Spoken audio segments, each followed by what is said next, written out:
If I had taken this picture a millisecond sooner or a millisecond later, it wouldn't have been this good.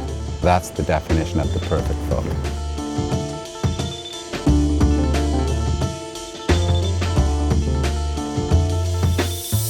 How is shooting basketball specifically different than shooting any of the other sports?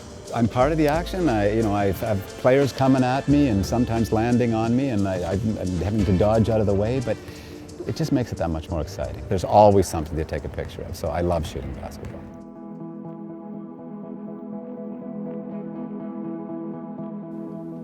This brings you back. It's crazy how things have changed. It is. Well, that's taken, what, 21 years ago? Yeah. At Skydome, on film.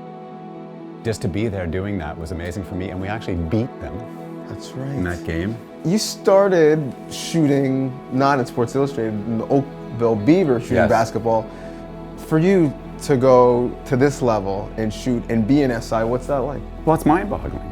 In a million years, I thought a guy from Oakville, Ontario, a photographer working for Metroland newspapers would wind up being, having a picture full page in Sports Illustrated. I'm still think it's great. It's just great.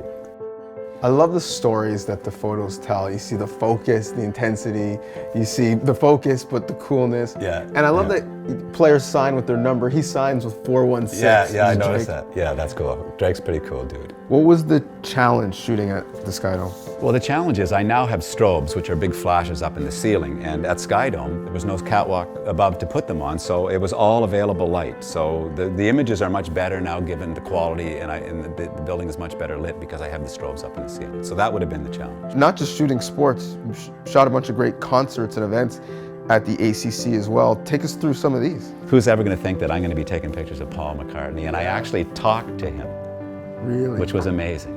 What was that like? Very short. Could I get you just to come over here quickly, and so I can get a shot of you in front of this poster? And he said, no problem. And that was my conversation with Paul McCartney. And the hair on the back of my neck was standing up because I was talking to a Beatle. I mean, this could be an album cover, or it could be a piece of art. Like, this is awesome. People said that to me. You should show that to Jay-Z. He would probably use it on an album cover. Just the way he's holding his hands, the light coming up from the top, putting the shadow on his face like that. It's a really cool picture. Yeah, iconic.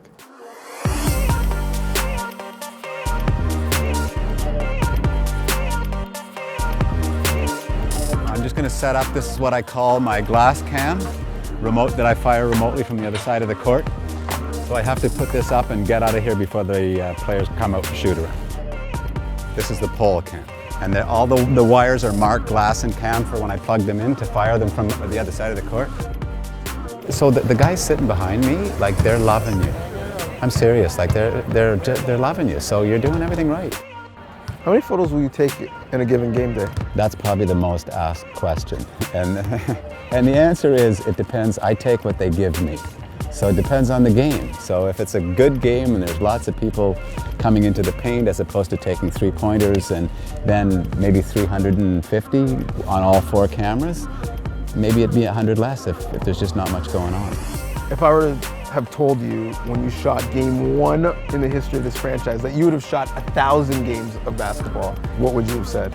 I'd have probably laughed at you. I had no expectation of that. It's amazing. It still boggles my mind that I'm in my 23rd season with the Toronto Raptors as a team photographer, and for me it's about the fans because they're the ones paying the bills. I mean, I just love to see them having fun. It's great, and the atmosphere in this arena is electric.